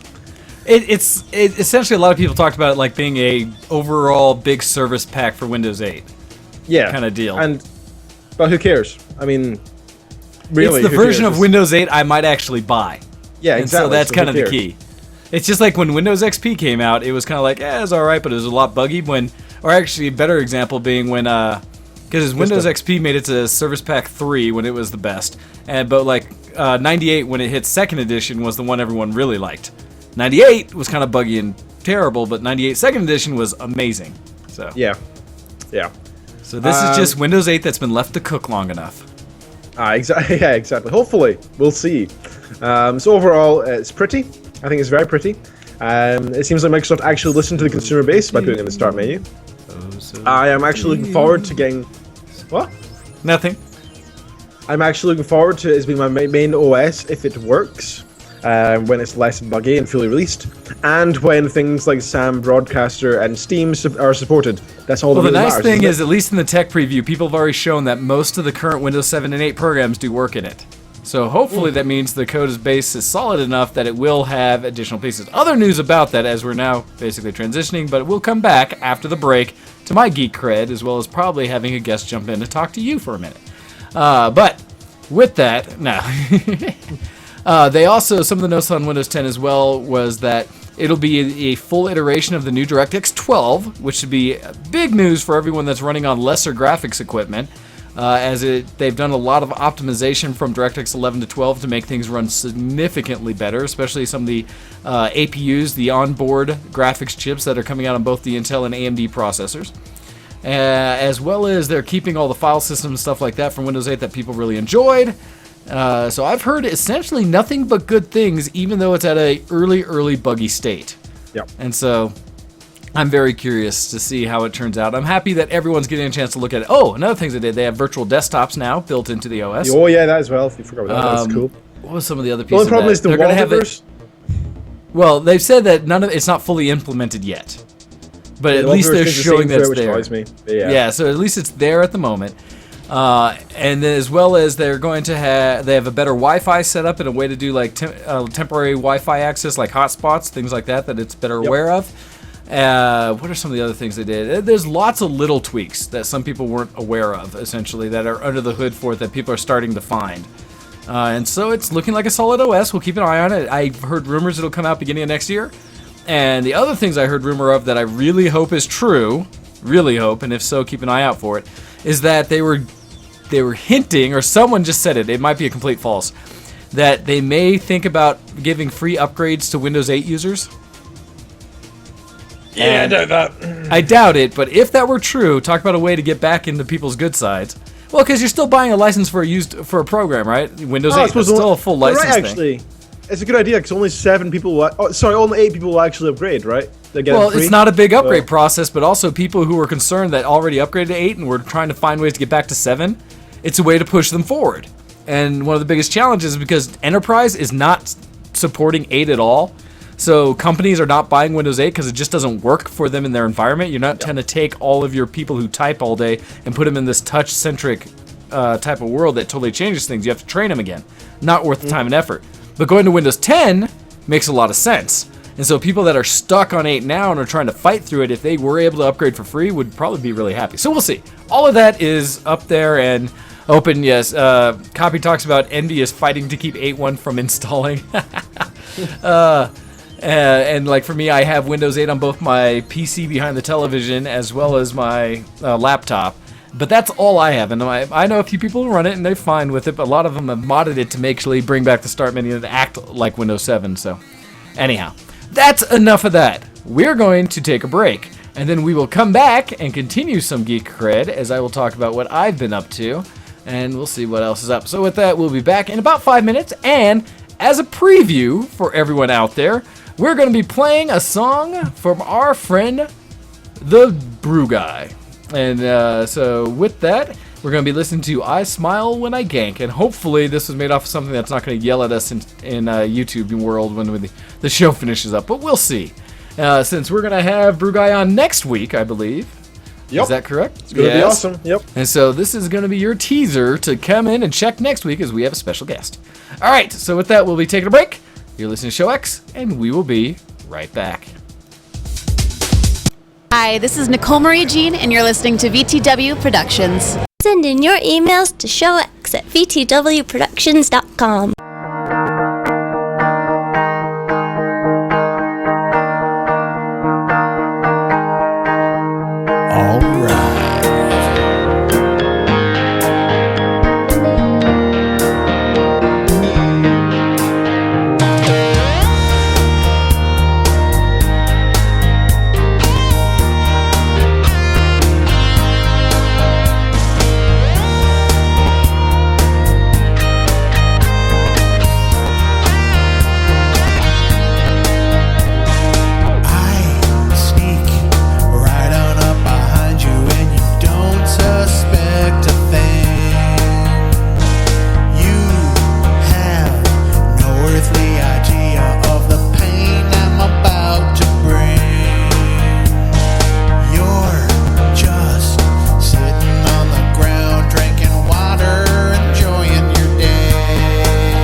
vs. the World production would like to thank JitBit Software for the use of RSS Feed Creator. This show has its RSS feed created and maintained by RSS Feed Creator, with its easy-to-understand interface and ability to upload all with a simple click. You can't make it any easier. Try out all their awesome software at www.jitbit.com or see the link on our front page at vtwproductions.com. You're listening to Show X on vtwproductions.com. Alright, everybody, we are back, and it is time for me to talk about a little geek cred, as well as for us to get into some emails, since we've gotten several of those today. Alright, so what have I been doing geeky this week? Well, the main thing, I've still been streaming some Assassin's Creed 3, up until the point where I got stuck on a mission now, where I'm supposed to, like, tell these troops to shoot at the proper time to kill redcoats, and I don't know what I'm doing. I think I'm trying to kill them all rapidly, and somehow I'm still screwing it up. So I got stuck. I'll get back to it. I have to figure out what I'm doing wrong there. As Ken has now gone dark on us. As he was doing something inappropriate behind the camera. But, what else have I been doing? Something I noted, because one of the things I've been paying attention to is the League of Legends games going on. Because they're doing the Worlds Tournament these last couple weekends. And today is the ones that started last night, essentially at my time, at like 1 in the morning. It essentially started at 2 in the morning. For me, and I stayed up till about 4 trying to watch it. So painful. But then they're all out there for you. You go back and you can check on their Twitch channel for Riot Games, and you can follow and watch all their old game broadcasts. Just look up past broadcasts. The Worlds tournaments that's been going on this weekend has been amazing. The teams, the level of quality at which they play, and how aggressive they are so much fun to watch. Anyhow, while hanging out on Twitch and getting it ready to watch for all this, I noticed that they had a stream going from Comic-Con that was going on in New York. Which is cool. It's great that they're showing off their love for these major events going around the country. And yet, I feel a little tweaked about it because I got my Twitch account suspended for streaming NondisCon, which is, another convention. I don't understand. Why, oh why did this happen? So anyhow, I'm sure it's because, Twitch had a sponsored stream from New York Comic Con, and so of course streaming non-gaming related content, the same thing I got jacked for, is okay for them. Anyhow, a little rant on my part. Other things have been happening, and I will get into it further, hopefully with an email from Kopii, but I played some Phantasy Star Online with both Kopii and her sister Chibi. So that has its shenanigans involved in it, although I was trying desperately to get them to switch over to Gauntlet, since we all have copies of Gauntlet now. And I don't hear you, Ken. What's going on? Oh, I've been here this whole time. Oh, look at that. See, I see you waving and just like, hi. People are private messaging me saying, hey, is that you? Hey, wave, hey. So yes, you're waving, and it's like, I see you waving, and I see in the IRC you saying, hello, Hilda. But at the same time, you're like... It wasn't actually Hilda I was waving to, funnily enough. It's another person from work who said, Giza wave. And I said, okay, I'm waving now. And they went, ha, ledge, which is short for legend in Scotland, because saying legend is far too long a word. Gotcha. So when you're saying step off that ledge, you mean it's something entirely different? Yeah, exactly. Nice. Good to know. Yeah, so you were just muted. I figured you were just doing the mime thing. Since you were just like, hi, not saying anything. Trying to get attention. Yes, I was just wondering if something was wrong, but you didn't look frantic. So I was thinking it must be okay then. But they played some PSO with them, downloaded the old client for that because I don't know how old that game is now, but we'll talk in the email, see what she says there. Also, I was at a gaming store because I picked up some Halloween supplies because next weekend, and hopefully I'll have some pictures to show for it, is the Denver Zombie Crawl, where a good 10,000 plus people end up showing up downtown dressed as dead people. And so, in order to get ready for that, I picked up several big tubes of liquid latex to hopefully make my face look like it's falling off of me and rotted. Okay, come on, guys. Come on, IRC. He just picked up several tubs of liquid latex. I expect at least one joke from that. Come on. Oh, that's the bad thing, please. Mm-hmm. But right next to the Halloween store, there's this little gaming store that it has had iterations where in the past it was a bigger store and then it got closed for various reasons. Opened up under the name Shep's. Had never been in there. It always looked like it was maybe closed still. I wasn't sure. Saw the lights on. Went in. Checked it out. Kind of wandered around. There were some people playing various games, mostly Magic the Gathering as well as some tabletop stuff. And unfortunately, the shelves are not packed with things, but the selections of games that he had were quite good, and I give the guy credit for the way they're advertising, because on the shelf under a lot of the board games they had, they put, as shown on episode whatever of Tabletop. And so it's like, Oh, that's really aha, that is a brilliant sales pitch. Very smart, man. Well, one of the things they had right on the front as I walked in was a second edition copy of Betrayal at House on the Hill, which is this really fun game where it all goes about with essentially everyone goes in the house and explores it all together, and then in going through, eventually an event occurs where somebody becomes the betrayer, and then it randomly chooses, or somehow it goes into showing like which event it is, and so it changes the rules about how both the party has to act to win the game and get out of the house successfully or finish the event, as well as how the person who's the betrayer has to go about killing them and what skills they have. And so it's a fun game. And we have a version that my good friend Brock Sampson from the gaming crew has donated to Game Fest so that we can play it on Friday nights when we do our big gaming event, and went forward with and so I found my own copy, essentially. It's a nice second edition, and grabbed that, which looks really, really good. So have to check that out. But did all that. Other than that, let's see, I'll try to keep mine brief. I had my 3D printer is still not working. I ordered new parts for the print head for it, but then in doing something where I was trying to cure it and playing with it, I must have overburnt something. I'm not entirely sure, because now I just get a constant error that says that I've overheated the print head. So yay to having the challenges of 3D printing. I still maintain it is not a commercial thing that you can do for anybody on the cheap. So you can't just go buy your own 3D printer for $1,000 and expect to never run into these constant errors and learning how to clean it and maintain it and stuff like that. So I'm learning for the sake of others, but just so you know. Other than that, I posted a link on my Facebook because I caught it from someone else, and at the same time I wanted to talk about it but not really get into it as a news section. And so I'm posting the link for everyone to see. It's via the News 360, but there was a rumor that came out, and the way the title of the article was Dance Magic Dance Again. And the whole point being that there are possibilities that Jim Henson's laboratory is working on 2 new movies, one of which is Dark Crystal, which we're pretty sure is happening, a follow-up to Dark Crystal, as well as the rumor went Labyrinth, the famous movie with David Bowie. Sure. Huge cult success, did terrible in the box office, but was afterwards found to be one of everyone's favorite. I thoroughly enjoyed it as a child, I have to say. Yeah. Exactly. It's a wonderful movie. So much fun. And so this rumor came out that, yes, they're going to make a sequel, and what? Oh, this would be amazing. We all need this to happen. Other articles have come out since where basically Jim Henson Studios has commented saying there are currently no plans for a sequel, a follow-on, a remake, reimagining, or any of those kind of things of Labyrinth. Currently. Yes. And it said, although it is something that is always kicked around the offices and talked about as a potential, it has not been bought into yet. And so I put that out there because I was so excited and like, oh my god, I want that. And then it's not happening. So, grr. And there you go. Nymph has provided a link for a natural water-based lubricant by the gallon. And so, there you go, Ken. That's your joke that you were looking for. Yay! So other than that, like I said, I was talking about the Worlds competition. You need to go check it out.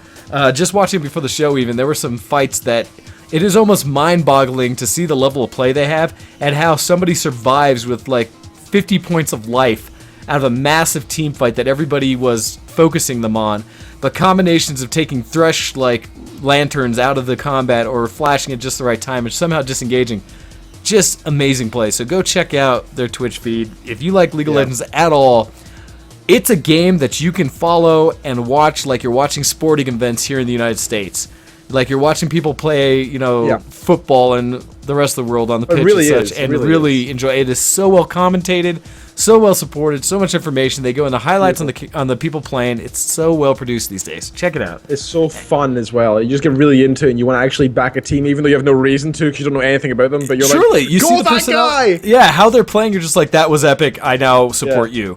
And there's even been points where, I was cheering and like yelling like, oh my god, at some of the events. I would never expect to do that, but it's just like watching amazing play.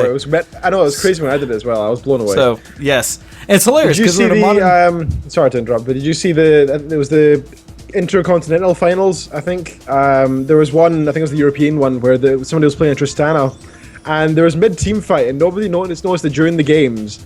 But one guy did and put it on YouTube, and he zoomed in to the Tristana, who was next to a wall and tried to flash, and she flashed and nobody noticed, like right onto herself, like she didn't even move.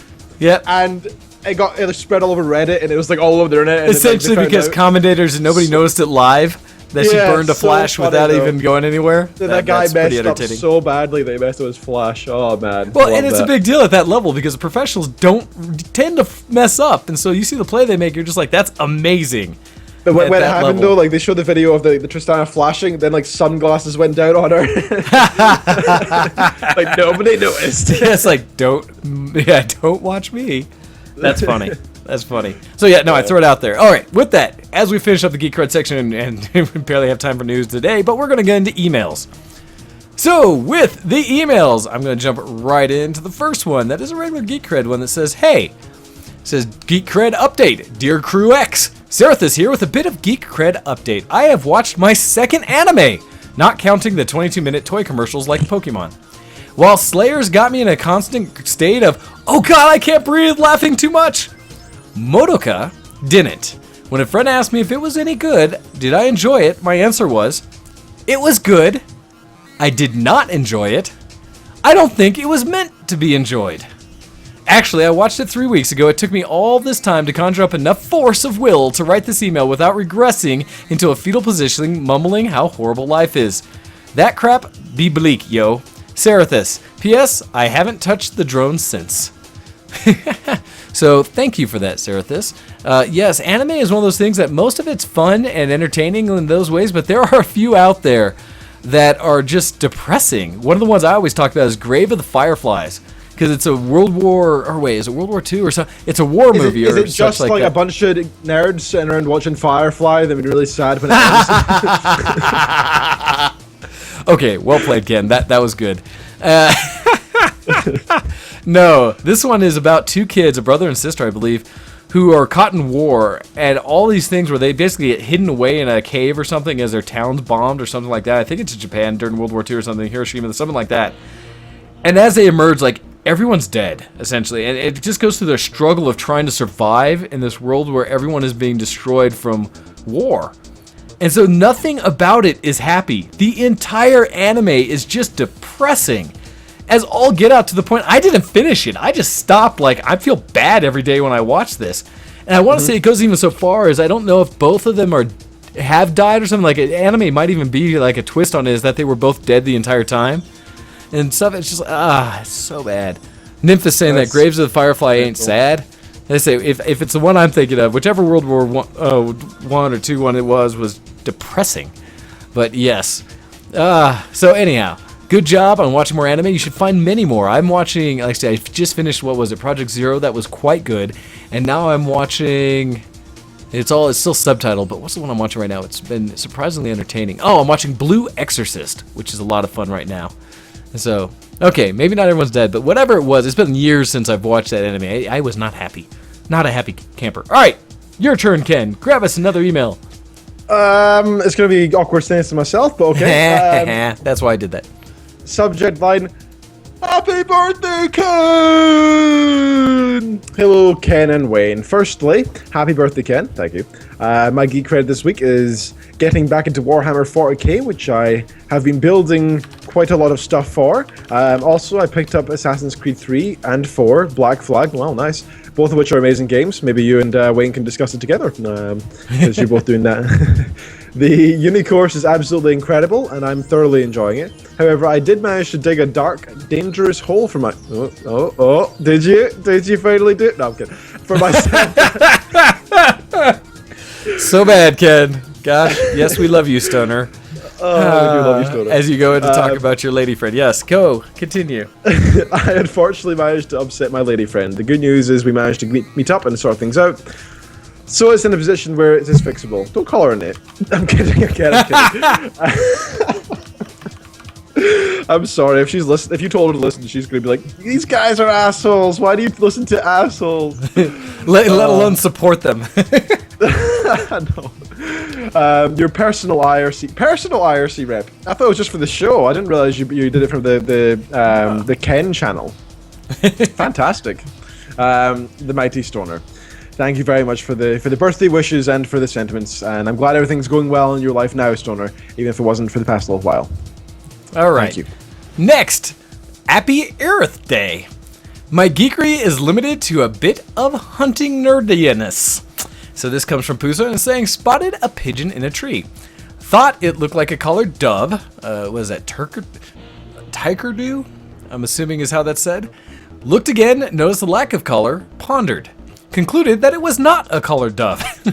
Got a hold of a good friend who has been an avid hunter for most of his life with a special interest in birds. Asked him about the pigeon. He went with me to the tree, looked at the pigeon, and immediately identified it as a collared dove. I pointed out the lack of collar, and he looked up at it, puzzled for a moment, before his face split into a big grin. Turns out that I'm not as bad at identifying pigeons as I momentarily feared, and 2, the young common wood pigeon, oh gosh, really? Skovdu or Ringdu look remarkably like a collared dove, sans the color, before it molts into an adult feathers and get the white neck and wing markings of the species. I've barely even RP'd this week, shame on me-ish. Aw. Happy birthday, Ken, you treacherous toad! Next week is the Darsana Anomaly. One of the satellite sites is some 150-ish kilometers south of here, so of course I'll go. You'll get the rundown when I get back. Lots of Death Star love from Pusa. I don't know if I like Death Star love. I don't know if that's a good thing. Well, If you don't like us. Yeah, see, Death Star love is the kind of love that comes suddenly and just destroys everything. Well, at least you won't notice it. Thank you very much for that again for the sentiments. Yes, as Mr. millions of Pusa. voices scream out in kind. All right. And Next to also, you.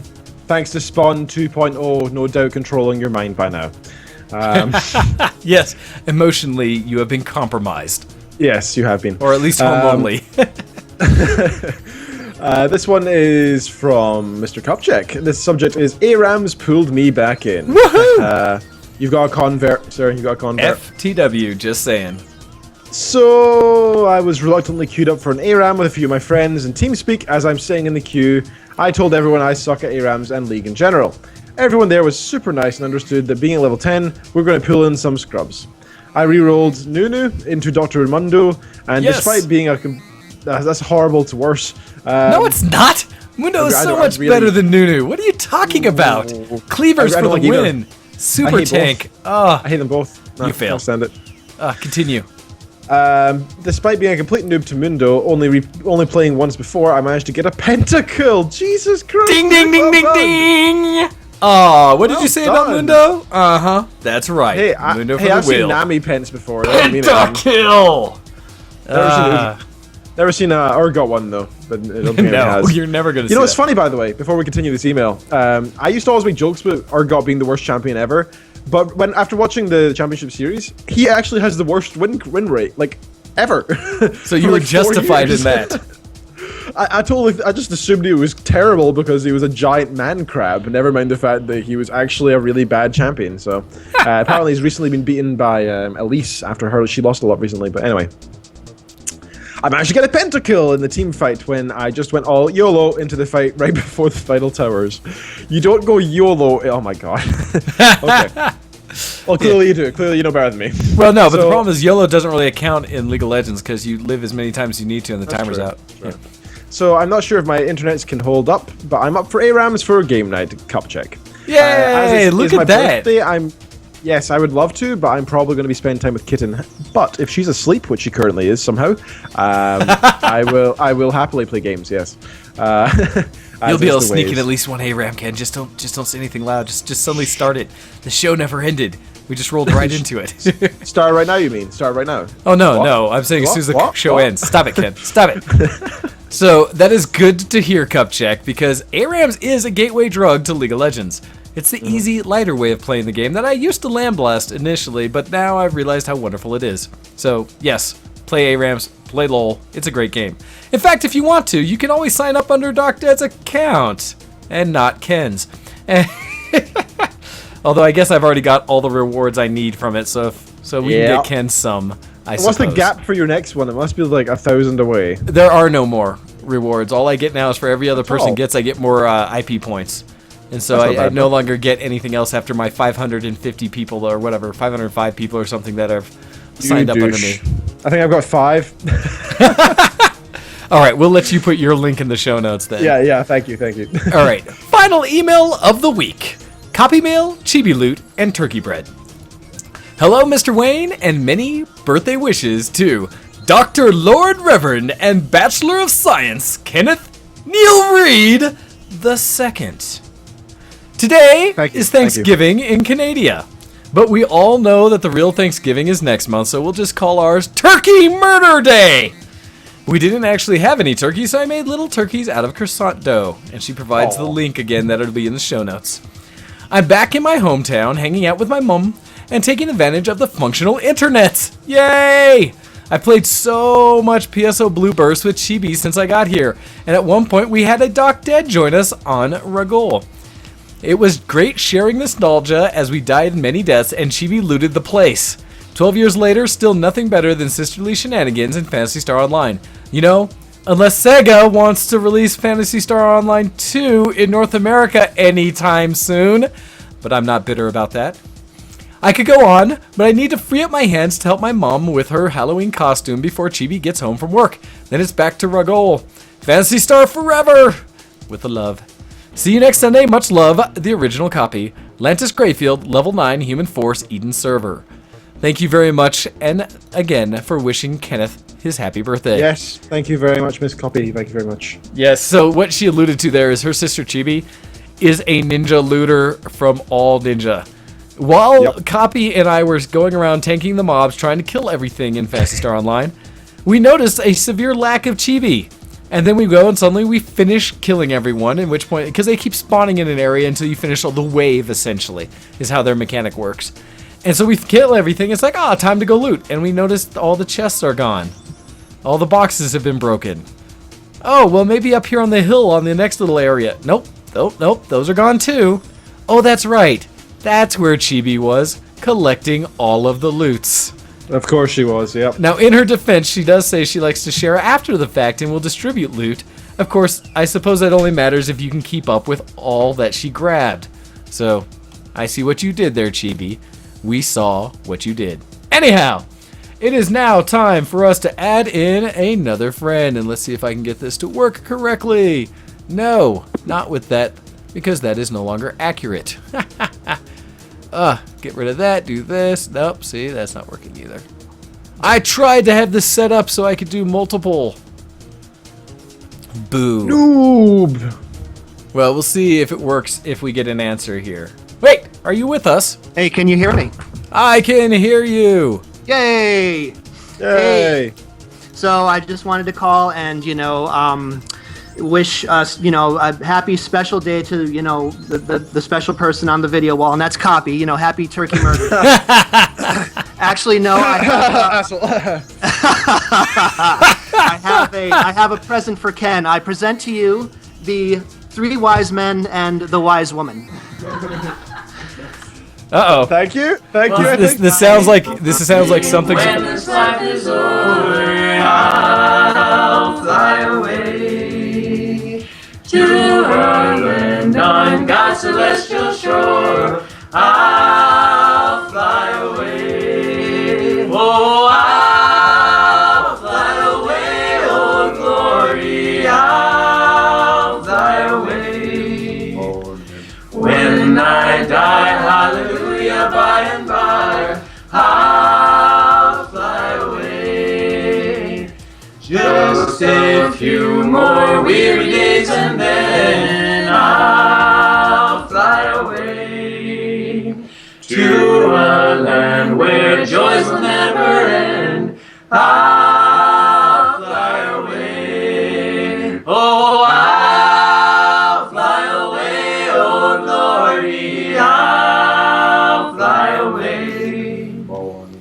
When I die, hallelujah, by and by, I'll fly away. Happy birthday, Mr. Ken. Oh my god. Oh my god. I don't think I've had a choir sing to me for my birthday before. These are my lovely roommates. Oh my, I was not prepared for that. Nope. That was silent clapping. There's silent clapping for you. That was outstanding. Oh Good my God. job, sir. Holy Give them cow. all my thanks and love. That was amazing. He says thanks and love. That was impressive, sir. Holy cow! So Yes, they are very good.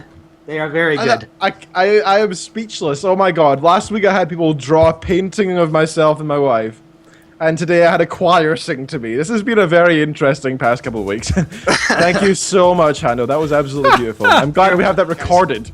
Yeah, no doubt. I stopped That's just. forever. Oh man, good job, Hando. Oh my Thank you God. very much. That was impressive. Very, very cool, sir. That's I absolutely will amazing. not take up any more of the time of the show. Oh my But you're God. welcome. Happy birthday again. Thank you so much. No, sir. that was Thank you. impressive. All right, guys. See you in game. All right, see you later, sir. Thank you very much. Holy cow. All right. So with that, now I have to do the normal thing where I have to kill and recall you so I can get back to the normal stream. So, but yes, take a moment to process that, Ken, Okay. and get you right back. Oh, must say, that was truly enlightening and impressive. I was not ready for that at all. That was so beautiful. I have never heard such angelic singing. Well, and I That have to was- say, thank you again, Hando, for investing in the blue mic, because that absolutely Oh, yeah. captured, because I just stopped, like, Oh yeah, me too. I was just like, whoa, whoa. I can't believe that just happened. I honestly So- cannot. That was absolutely freaking beautiful. Give them all of my love. I think I need to send them something to say thank you. Wow. that makes me quite the happy boy. Wow. Yeah, me too. Thank you for adding to the show in a very positive way. And with you. that, we will now try to transition and go into man. some news. So we'll switch. That's tears in my eyes, kind of beautiful. Yeah, right no, there. Oh me my too. God. It caught me. I was kind of like, oh shoot, what am I hearing here? Don't mind me rubbing my eyes. That totally is Oh, not my God. happening there. That's Okay, so let's go ahead and get ready with Technology, news, and more today on the Geekoscope. as we try to recover our composure and get into the Geekoscope this week. Ken, do you have anything to start us, or should I jump right in? I think I can do it. It's okay. I can do it. Jesus Christ, man. Bonus my points to God. Hando for ruining the show by derailing us. Yeah, that talk about disrupting the flow of things. Jeez. Oh man, you added your own flow there, man. Okay, here we go. Blizzard. Oh man. Blizzard have hired Hearthstone Pro as an associate game designer. So, professional gamer Ryan Masterson, also known as Real Z, announced on Twitter that he has been hired by Blizzard as an associate game designer to aid in the development of Hearthstone. This is a truly exciting opportunity for me, Masterson wrote in response to a post on Hearthstone's subreddit page. And to rephrase the words of someone I have long admired, who once entered a similar position, I hope my association with the continuing development of Hearthstone will serve to comfort fellow ladder grinders, competitors, and players at large that one of us is behind the scenes looking out for the interests of the player. I really can't wait to get started. So that's pretty cool. He's a professional Hearthstone player that's jumping into Blizzard, and he's got an extensive amount of experience as a high-level competitor. The announcement that he is joining to aid for the development of the game has largely met with positivity from those of the Hearthstone community. That's always a wise move to hire a pro.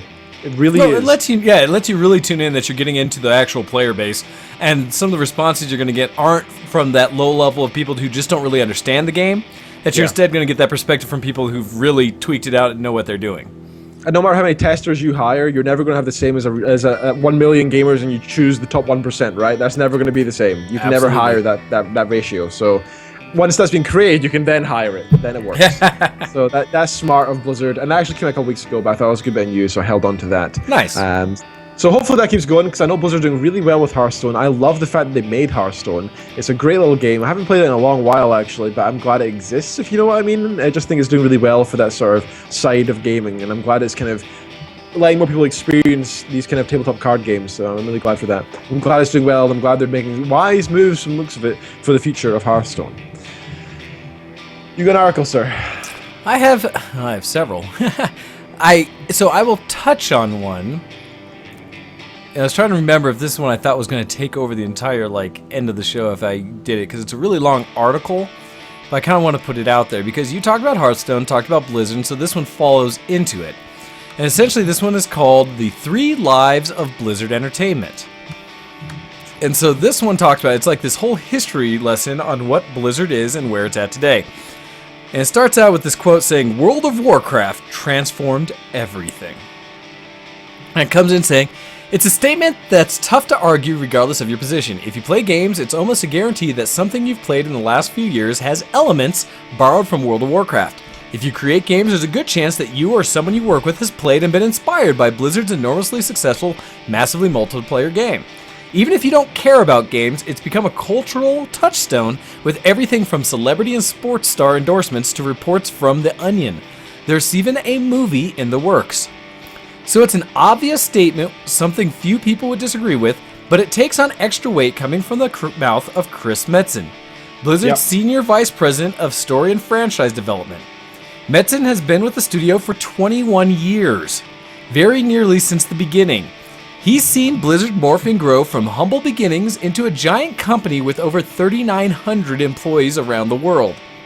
In Metzen's mind, Blizzard history is currently splitting into two eras, before World of Warcraft and after World of Warcraft.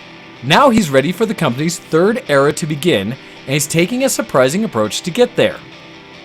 So, as the article goes into, is basically it's talking about, so it talks about before World of Warcraft, you had some of the old games. When Metzen started back in 94, just 2 years after it had started, he was 19 years old, and he was just starting to get into the industry and was kind of surprised that he was kind of the youngest member of the team was being allowed to get in and be a part of it. He worked on games like an adventure game, Dark Forces, things like The Lost Viking, or Vikings and such, all these older games, before finally coming out with Warcraft in 96, and then the role-playing game Diablo, which really are kind of what set the stage for what we all know the Blizzard franchise for. He worked through it, and during it said that they had some core values, and some of them were such as gameplay first, and every voice matters. He said that he get really attached to the tight-knit group of people he worked with because they were all of about 25 people at the time in Blizzard. And so he was part of that core elite group of the first standings before it blossomed and ballooned into the massive thing it is today. He said back then they were mostly worried about the United States and an English market, and now in 2014 over half of their players in Asia, and they have a global business. So it's just kind of talking about how everything's changed. And back in 2002, when they first were coming out with it, they said that at the end of 2002, they were riding high off of Warcraft 3 Reign of Chaos, and they were talking about what to do next. At the time, EVE was huge and had over 500,000 subscribers, and so they were trying to see what next. And so when they started working on the concept of Massive, World of Warcraft came out in late 2004. And by the end of 2005, it had over 5 million paying subscribers flooding its servers. It peaked in 2010 at 12 million. I think most of us know that and remember what was going on with Blizzard because I think a lot of us here have had some interaction with WoW. I know we both have. Some of you still seem to linger there. And so it's changed and become this massive thing. So we all know the success of WoW, so we'll go through. You get closer to today, it says this article part, and this is a long article, I really suggest you go read it. It says, The Titan Problem. As Blizzard grew into a studio with multiple teams working on multiple projects at any one time, it developed a system for differentiating those teams. The system was numerical, so you had Team 1 that was working on the future of StarCraft, Team 2 which was focused on World of Warcraft, and Team 3 which was handling Diablo. In the mid-2000s, after WoW, they formed Team 4, which was going to work on a new IP. And so as they were going forward, they thought, well, Massive is this thing, and we can do anything, let's make something new. And so as they went into it, the Team 4's project, which we all know was called Titan, was to be a next-generation MMO, though little information was ever fully announced about it. Their idea was to take all the lessons learned from what they had gotten from World of Warcraft and start over. Because they were so smart, they were going to do everything right this time, and it still turned out it was very complicated. Yeah. Metzen continues to say, you kind of forget how hard a project was after it's out. There is maybe a little sliver of pride in there, and maybe it would be easy the next time. So the Titan team swelled in its first years of existence, bringing in new hires to Blizzard as well as sucking up members from other teams. We've talked about this as a theory we had for years, that this is where a lot of that talent behind WoW went, was to go work on Titan. Metzen just said that's exactly what happened. Of course it did, yeah. And so they were trying to make that next great thing. Let's see, a bunch of people who are, though Blizzard had split into multiple teams, part of Metzen's approach to keep the culture together was to ensure that those teams still work together in some ways. To accomplish this, they came up with strike teams. And so anyhow, it gets into that they kept working, they put a ton of effort into Blizzard. And then one thing regarding Titan became very clear, which was it wasn't shaping up. And so in the summer of 2013, Blizzard reset development of Titan, and basically revealed that the project had officially been canceled. We knew there were some lingering things about that even further, and then finally they fully accepted that, nope, we're not making Titan. So they continue working on Team 5, and that's what brought you Hearthstone with their next number team. And so they got into Hearthstone, brought that out. And as he's talking this out, essentially this is all from Hearthstone and on is the follow-on for what happened with Blizzard. It was all these after WoW phases. And that's where they're currently starting. They still had StarCraft 2, which people have argued the quality of, as well as working on their own MOBA. Which was their one? Is theirs Heroes of the Storm? Yes, Heroes of the Storm. Yes, Heroes of the Storm. So the StarCraft 2 themed MOBA, which is really like everything Blizzard.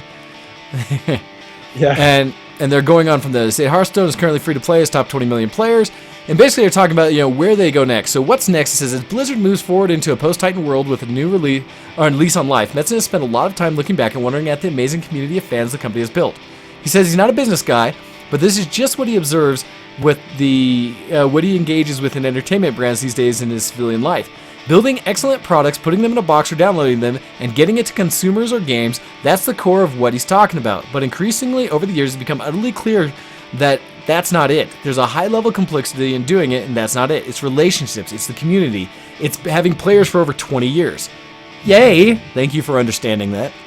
So he's hoping that people who love Blizzard game will use that point of connection as a springboard to try the new things that they have. So hopefully this means they're actually working on new games! New IPs! What a concept. Yep. So, they're going through, they have new things coming out, nothing's been announced yet, but we're hoping to see a vastly different Blizzard going forward. So, yes? We will see. Yeah, exactly. So, they say the world... At the same time, while they're doing new things, I'm glad they're also concentrating on World of Warcraft. Apparently, to a degree. Apparently. As what's the new one coming out? Well, I don't know what the new one's called, but Warlords of Draenor. I'm pretty sure. Yeah, that's what it is. Yeah. Oh, see, you're supposed to be the fanboy. Why am I knowing this? Not you. I don't care about the new expansion. I just like the old stuff. But speaking of World of Warcraft and Blizzard and all that, the pre-expansion patch, the Iron Tide, has gotten a release date. So patch 6.0.2 brings with it a host of new content from the Iron Horde incursion, including updates to skills and abilities for all classes, gameplay adjustments, all the run up to the Warlords of Draenor expansion, and is due for Tuesday, October 2014, the 14th. So 2 days time, 2 days from today. In Treacherous development, that's just the pre one, right? That's not the full Yeah. No, that's just the big pre patch to get ready. Yeah, it'll be the 16 gig patch that you need to do to get ready for Warlords. Yeah, I want to see if it has a pre-download. I'm going to click on that right now and find out. But while I do that, in Treacherous developments, players must rush to the Blasted Lands to battle the barbarous infiltration following the death of the Iron Horde general, Bar Mac Blade Twist. What a fantastic... I hate names like that, Blade Twist. I mean, come on. Oh, come on, it's what he's known for. As a family Blade. name, they're known for getting that blade in there, but then it's not really them unless they twist. Ah, right. But yes, it is pre-downloading. I just checked with the Blizzard installer, so that is available now to pre-download if you want to actually get it for when you actually want to play it on the day. You can do that. After the fall of a high-ranking Iron Horde general named Garmac Blade Twist, you'll report what you've witnessed in the Blasted Lands to King Rin or War Chief Vol'jin. The blog post reads War Chief Vol'jin. I like hearing that. It's apparent that both the Horde and the Alliance that this is the only first salvo in a much larger conflict, and the only way to win is to take the fight directly to the Iron Horde by journeying through the Dark Portal into Draenor. We've never done that before! What a new development, taking the portal to Draenor. Wow, this will be awesome. I mock, but we have no idea what this is going to be good right now. We don't know anything about this yet, to be fair. So, also in the update is the infiltration of Blackrock Spire, where a party of Iron Horde forces have been forced to retreat to Blackrock Mountain, and it's up to players to do what is needed. Kill them. As they explore a revamped version of Uber's Upper Blackrock Spire. Available to level 90 characters for a limited time, this specially revamped 5-player version of Uber's sets the stage for the coming counter-strike against the Iron Horde. Here you will face Orbender. Oh, Jesus. Orbender? Really? Orbender Gorashan. See, Gorashan's fine, but Orbender? Come on. Okay. They're creative now. Kyrak, I like that. I just didn't give any hints. I like that. And Commander Tharbek. As you begin to take the fight to the enemy and sharpen the skills and swords you'll need to succeed on an unwelcoming alien world. Thanks for that one, IGN. Thank you. So, Warlords Arena comes out 2014, November 13th. So it comes out, what, next month? Well, less than a month now. No, 1 month, 1 day. That's what it is. That's how dates work. So that's cool. Look forward to that if you are so inclined. If not, then don't. Fantastic. Okay, I've got loads of our stuff. I'm sure you do as well. What's up? What's up next? All right. Well, I didn't want to go into anything that's going to take us too far as we're getting close to the end of the show. So a quick note that just hopefully will be a change of things for the industry. This one, again, always referencing my News 360 app because that's where I get all of my news. But this one coming out saying that Epson, the printer and technology company, is heralding the death of ink cartridges with EcoTank printers. Essentially what this is Epson, one of the top manufacturers of printers in the market today. Not the best though. Just saying one of the top ones, meaning everybody knows what an Epson is. Yeah, not to say anything about other companies out there. But they're doing something that none of the other companies have done yet, which I have to give them a lot of credit for. They are now going to be developing new printers that already have continuous ink systems built into them. If you don't know what a continuous ink system is, it's something where instead of using the little on-cartridge ink cartridges that you buy normally, where it just has maybe half an ounce to an ounce of ink in it, and therefore you're paying $40, $50 for a minuscule amount of fluid, what they've done is continuous ink systems I have running on my Epson right now that you unfortunately currently have to modify systems to do. You plug in essentially these aftermarket print heads that have hoses coming out of them that then connect to large print or ink reservoirs. Mine are 8-ounce containers each, I believe, so 8 fluid ounces of ink for each color.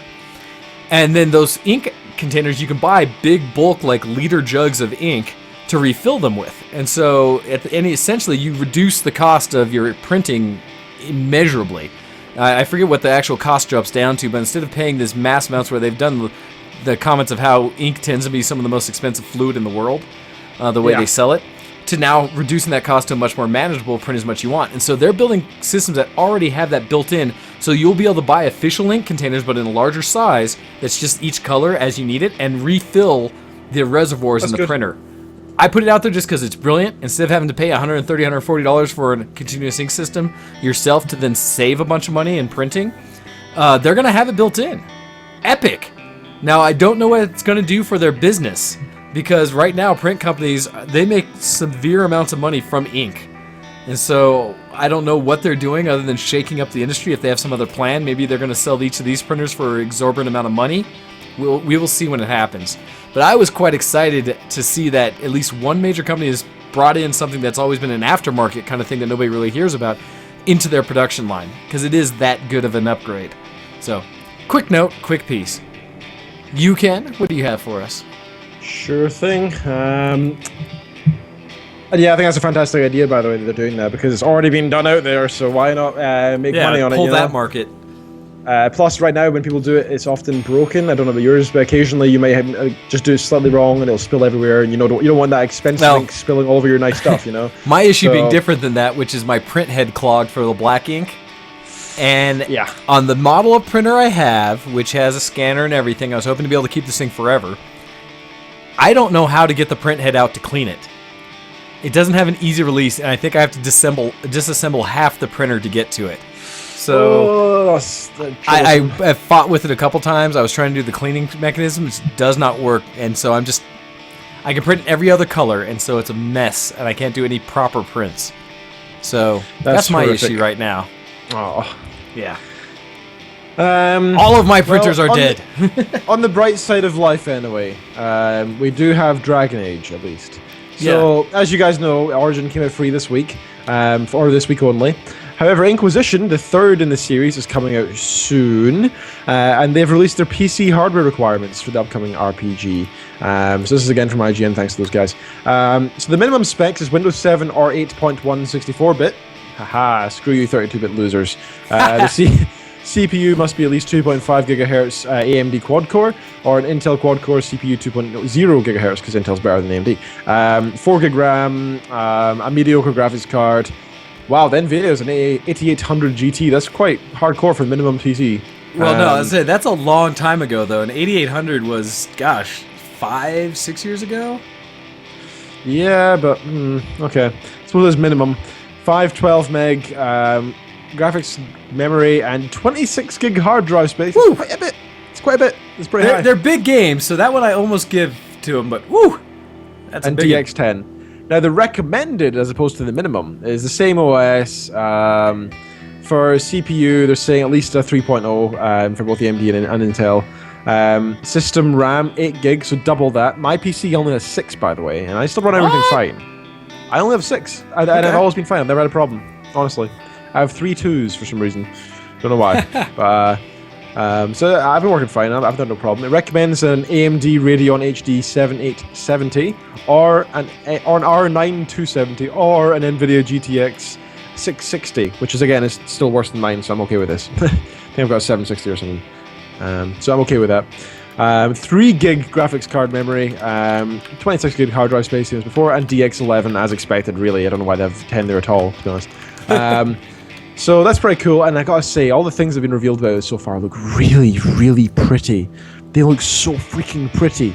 The game, for me, never having played a Dragon Age, does look appealing. I've been looking at a few videos kind of like, yeah, I might have to get in on that one. Oh, dude, you should catch up with the ones before. It just looks at the same games as before, but, like, better, and I like that. Oh, yes, yes, please, yes, please, yes, please. So it's funny, because comment made in the IRC about it, specifically Nymph saying that Dragon Age Inquisition recommended requirement is insane! So my computer matches all of those things today and exceeds all of those things today. I'm sure mine will be fine. I've never had a problem with any real game yet. The only problem I had was when what was it again? Battlefield 4 came out and it was killing my graphics card, but I realized it just had the wrong voltage, so I changed it. Now everything's fine again. I remember when you were fighting with that. Well, I say this somewhat. Okay, now granted, I'm a PC Master Race elitist in a bit because my computer, although it's over 4 years old now, essentially 4 years old, I bought expensive stuff back there, and so yeah, I've got mine's an old 2.5, 2.6 processor, but I'm running it at 3.5. I've got 24 gigs of memory. I've got a 7970 with like 3 gigs on it. So yeah, so at the same time, mine's kind of an excessive PC, and I currently run everything on it pretty much max. Although Assassin's Creed 3, oddly enough, I still see some clipping on the edge when I'm looking off into the distance and it's loading in some stuff. Because I still haven't put all of my games on an SSD. So I gotta figure that one out yet still. So when I do my next build... Hard drives can really limit these kind of things, yeah. You start to notice when you have a 26 gig install and it has to load textures and things like that you do kind of need that. And I don't know how much memory is on my card. I think it's 4 gigs of video memory, but I don't think it's higher than that. It's either 3 or 4. Because I know there's at least one game that was talked about for its recommended settings for the high resolution textures. They're saying you need 4 gigs of video memory to run it, which is nuts. But yes, no, this game does look fun. Looks very interesting. I'm definitely looking forward to it. So that comes out actually next month, November 18th. First game in the series is currently free, as remember, so go check that out on EA's Origin server. See, that's the same day that Project Cars comes out. Again, racing sims, my thing. Anyhow, it is time for us to call it. It has been another day of Show X, and it is time for us to pass it on for everyone to get back to their lives, join us in the gaming wall afterwards, join us in Vent for Gaming, or stick around. Yeah, gaming wall, sorry. Or stick around and watch or listen to the casuals as they come up on Alpha Geek Media. So, both.